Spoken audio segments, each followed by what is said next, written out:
Aloha and good afternoon. Thank you for joining us here on This Is Now. First at noon, President Joe Biden and President-elect Donald Trump will soon be meeting at the White House. The two will be discussing the handover from one administration to the next. Natalie Brand has more from Washington.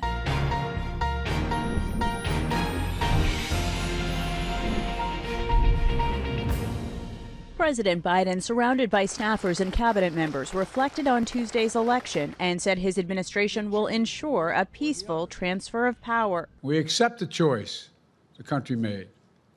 I've said many times, you can't love your country only when you win. The president says he called President-elect Trump to congratulate him and addressed voters on both sides of the polarizing election season. Something I hope we can do, no matter who you voted for, is see each other not as adversaries, but as fellow Americans. Bring down the temperature. President Biden has invited President-elect Trump to the White House for a meeting about the upcoming transition, a process the Trump team has already started from West Palm Beach. Former WWE CEO Linda McMahon is leading the team. She ran the Small Business Administration during Trump's first term. The transition team also includes Trump's two older sons and Robert F. Kennedy Jr.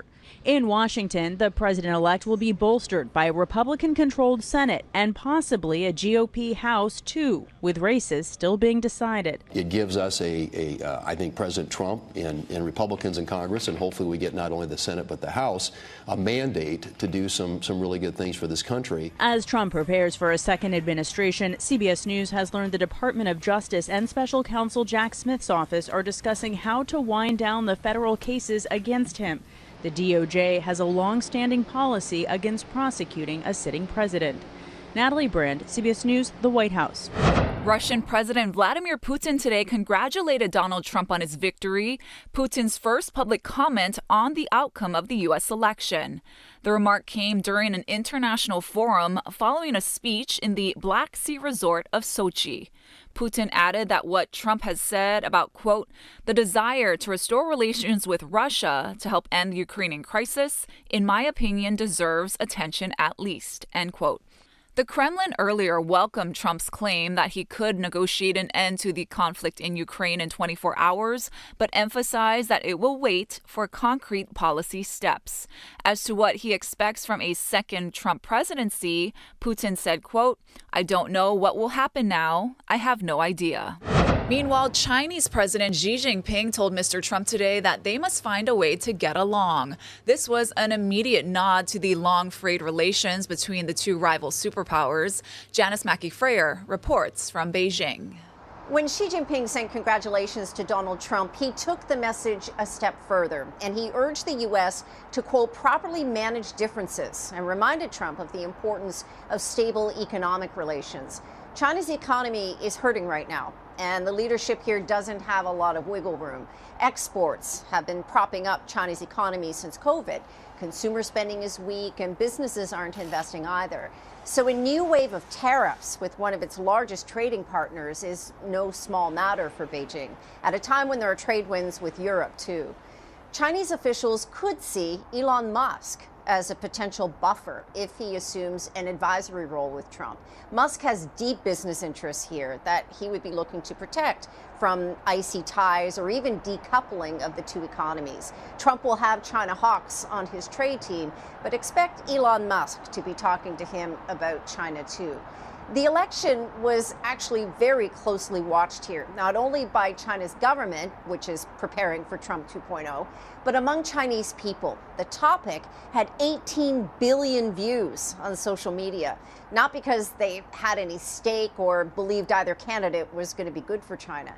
Beijing is also going to be looking at how Trump's inward turn to really put America first can impact security, alliances, Taiwan, and where and how China sees itself in the world. Janice Mackey-Freyer, NBC News, Beijing. Hawaii voters overwhelmingly chose Kamala Harris Tuesday night with more than 312,000 votes, but her 23% lead over Donald Trump was smaller than Joe Biden's nearly 30% lead over Trump 4 years ago.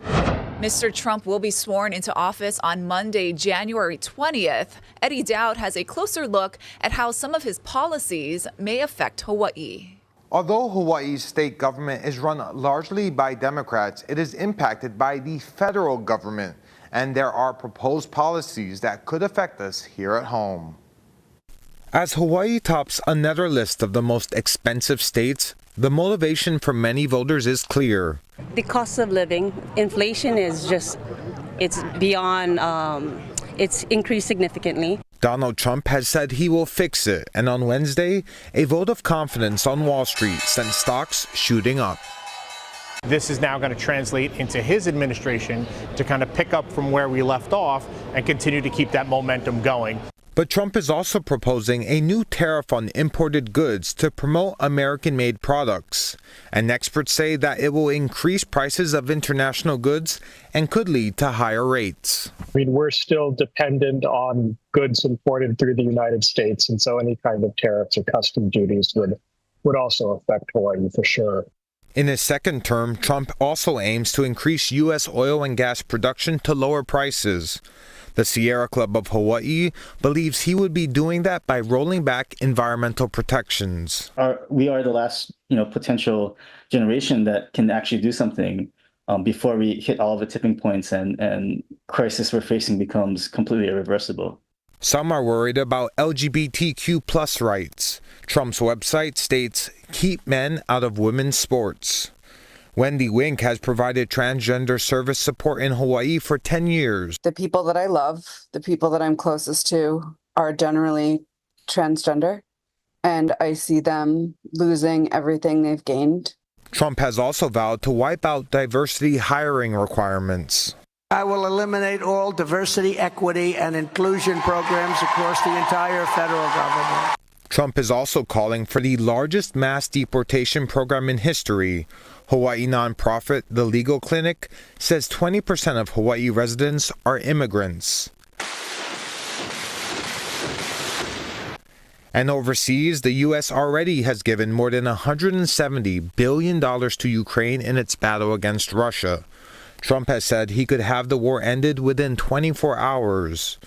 Ukrainians worry that means they have to give up territory to Russia. With so many big questions looming, former Hawaii Congressmember Tulsi Gabbard is the co-chair of Trump's transition team and is expected to get a key position in his administration. A woman that everybody loved. She just had so much common sense. Now, within days of becoming president, Trump is expected to reverse many Biden policies with executive orders, and larger programs will undergo reviews with congressional action needed to make changes. Eddie Dowd, Hawaii News Now. Hawaii's final election count showed the GOP picked up 4 more seats in the state legislature for a total of 12. Among the high-profile races, GOP Senator Brenton Awa was reelected. Republican Samantha DeCourt took the open house seat in West Oahu. In House District 32, Republican Garner Shimizu defeated incumbent Democrat Micah Ayu by just 76 votes. And in a come-from-behind victory with the final printout, incumbent Republican Elijah Purick surpassed Corey Rosenlee by just 20 votes to keep his seat representing West Oahu. A group of Republicans celebrated their victories at Shiro's Simon Haven in Eva Beach. Voters told us they picked Mr. Trump because of their concerns over the economy, cost of living, and immigration. I'm so happy, praise God. I'm really happy things going to change and make America great again. The Republicans had a very good night. These are pockets of Republican support, really concentrated on the west side, Eva Beach, but those look like they have become red districts. A total of 521,032 ballots were cast for a 60.5% turnout. Meantime, Honolulu City Clerk is apologizing to voters who spent up to 6 hours in line on Tuesday. He says about 8,000 people voted in person at Honolulu Hale and Kapolei Hale, and that turnout was difficult to predict. Our apologies to those who did wait in our line. Why couldn't there be more places for us to vote? Yeah, I think we have to be very careful about looking for the silver bullet to try to solve that last issue, if you will, of getting crunched.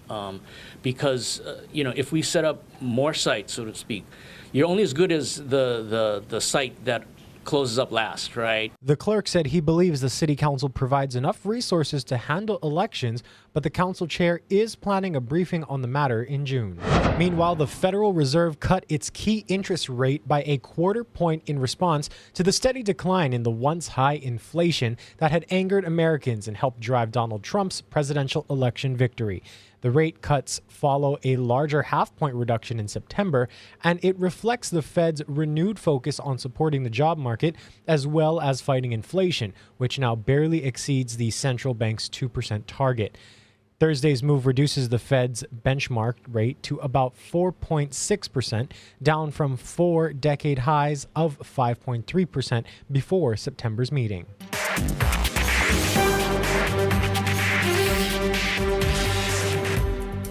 And now to new details today on a fire at a single-story structure in the McCully area.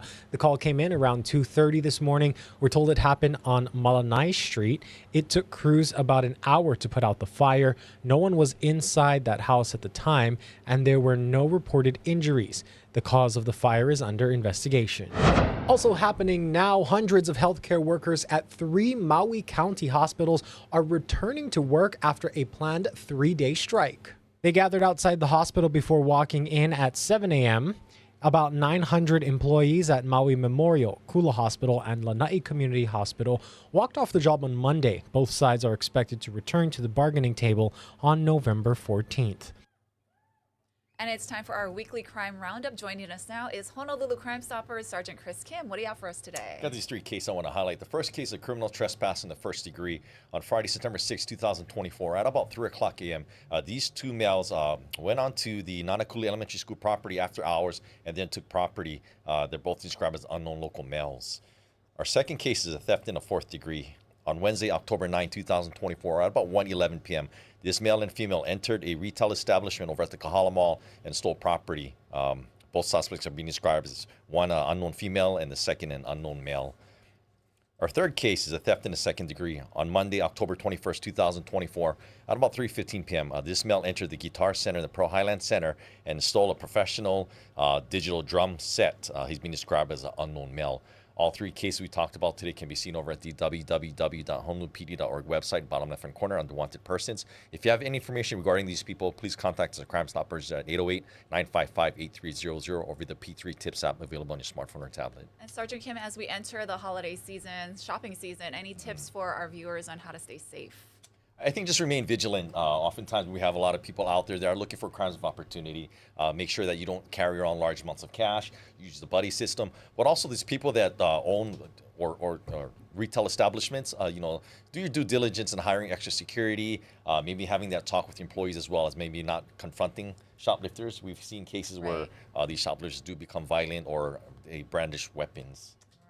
You. We definitely want everyone to stay safe this holiday season. Chris Kim, thank you so much. Let's send you live outside now for a look through the eyes of our tower camera. As you can see, it's kind of a cloudy day today. Of course, we've been seeing some rain all week. Stay with us after this short break. Billy V will have our local forecast.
Thank you very much. On this Aloha Thursday, first of all, let's take a look at the surf and give you the numbers here. North Shore 6 to 8 feet. West-facing shoreline's got the North Shore wrap 4 to 6. There's another moderate swell that's coming in tomorrow as well, because that's down a little bit from yesterday. Flat to 2, small kind on the town spots, and the east-facing shorelines are 4 to 6 with that choppy wind swell. Your UV index is at 7. Let's give you an idea of what you can expect for today. Cold front's going to be near Maui, and it's been coming through the islands. It's kind of stalling. Going to stall out near Maui. That's going to bring us showers. We've been already experiencing that from Kauai and here on Oahu in the overnight hours as we get into this morning and today. Breezy winds behind that cold front, so that wind's going to pick up as those rains go by, and it's going to be that way all the way through the weekend until Sunday. Northwest swell, that's going to be headed in today, but it'll be bigger tomorrow. Once again, those waves will start to come up, but it's down a little bit from yesterday. Here is what you can expect for today's weather. We've got the showers this morning.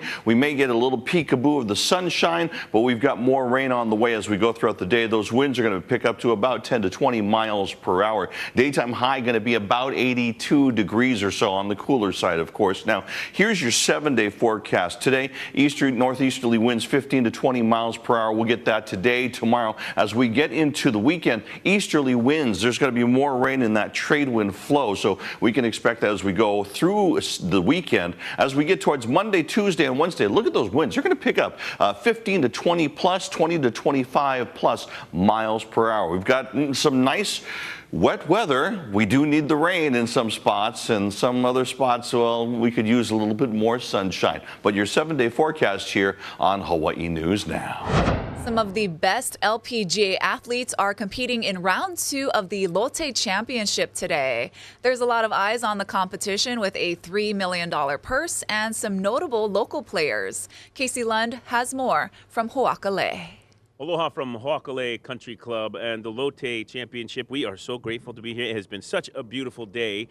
We were out here for sunrise talking not only about the beautiful weather that these women got to enjoy early this morning, but everything surrounding the tournament, the aspects of tourism, all the eyes that are on golf and golf in Hawaii. But we're also talking about the food. I'm with Chef Roy Wong from Ho'okale Country Club. Now, you have a couple different things here. I want to talk about this in a minute, but you're also, this is from the buffet, and this looks amazing in and of itself. You're feeding a lot of people here. Tell me what it takes to feed everybody here at the Lotte Championship. 120 athletes and everybody that comes with them. Well, we got about 1,000 people coming through the line every day.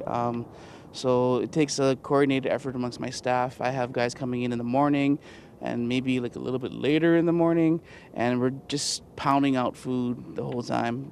So not stressful at all. No. No big deal. Minor. Okay, then tell me about, I'm so excited to dig into this. Now, earlier, Guy Hoggy and I'll show you a video of this real quickly. Guy Hoggy and I got to try that amazing corned beef, but I want to focus on, if we bring this back on camera, what we have right here. Tell me about this, my friend. That's my McNut crusted French toast with a maple bacon cream.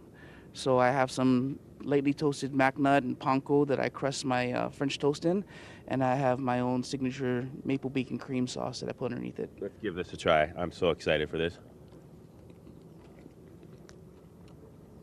Oh man, I'm not going to be able to go back to work after that. No, yeah, it's not for the lighthearted. No, that's very rich and very delicious. Chef Roy along with us. You know, we also are out here talking with the Hawaii Tourism Authority about what this means for Hawaii to have this championship, this tournament, come back here to not just Ho'okale, but Hawaii for 12 years.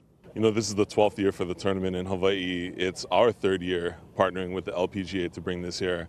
And, you know, the eyes of the world are here in Ewa, right? Whether you're looking at Grace Kim, last year's champion from Australia, whether you're a Kama'aina looking for our local girl, Malia Nam here, there's just something for everybody. And I think as we think about who we extend the invite to, right? How do we extend the invite to come visit Hawaii respectfully? You know, the golf world is a great way to do that.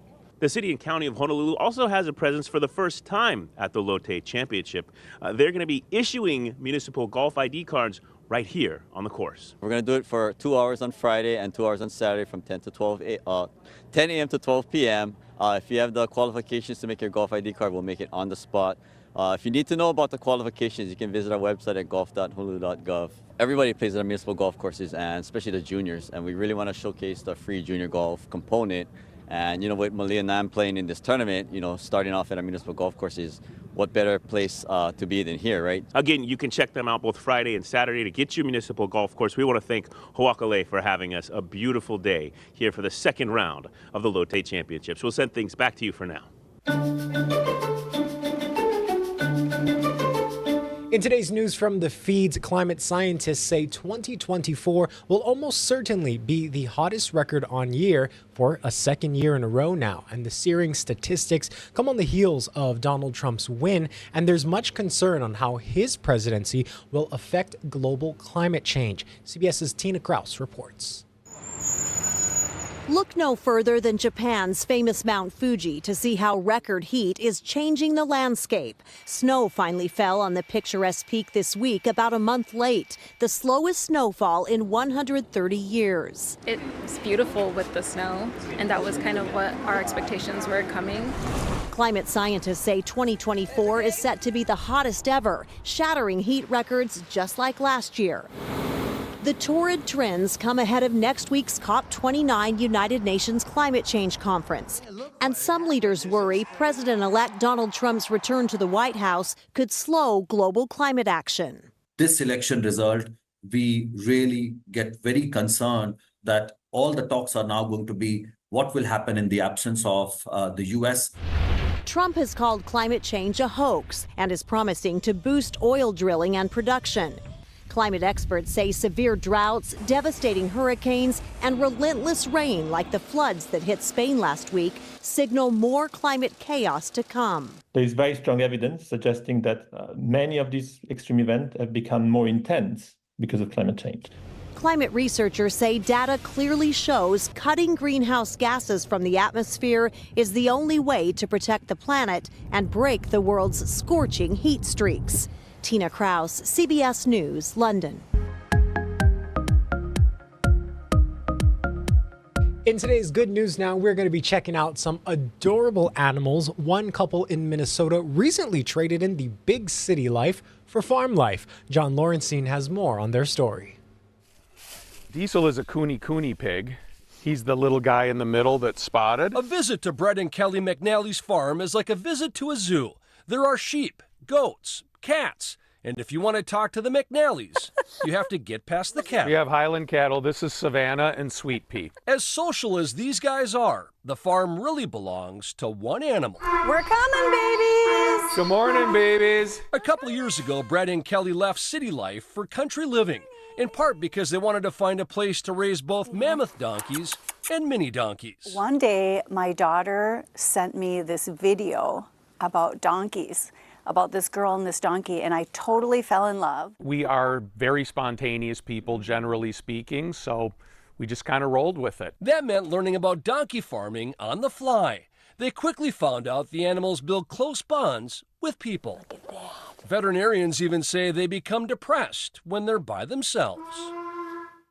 What he's saying right now is that I'm here and why isn't anyone paying attention to me? They can also be very protective, even the mini ones. We have a bear out here, coyotes, bobcats, and you would see the tracks of those all throughout this pasture. Once we got the donkeys, you won't see another track from a predator. It's believed that donkeys are smarter than most dogs. They've been known to open up doors on their own and let themselves out of the barn. The reason we got into the mammoth donkeys is there's very few people breeding them in the U.S., and we want to help support that breed as well. The McNallys also want to help increase the number of miniature donkeys, those that are 36 inches tall or shorter. Over the past 2 months, Bianco and Romeo became the newest members of Hee Haw Hollow. Within an hour, they're walking, wobbling. Within 2 hours, they're running up and down the pasture. The little ones are part of the inspiration behind the Fancy Farmer, a cafe that Brett and Kelly are opening in New Germany. It will be donkey themed. We will have a small little fenced in area where we will bring the donkeys up so that people can come see a donkey. The couple hopes their customers get a kick out of their donkeys as much as they do. An animal that comes in all shapes and sizes with a people-pleasing personality. Good boy. They're so loving, so compassionate. I feel like they They are really in tuned with people. It's the love. I mean, to come down and get a hug from an animal, have them put their head on your shoulder and just be happy to just stand there and just have you hug them as long as you want to hug them. Well, I think we all need mini donkeys now. So what do you sweet. think? Oh, I love it. Let's send you live outside one more time. It's kind of clearing out there. Thank you so much for watching today's This Is Now.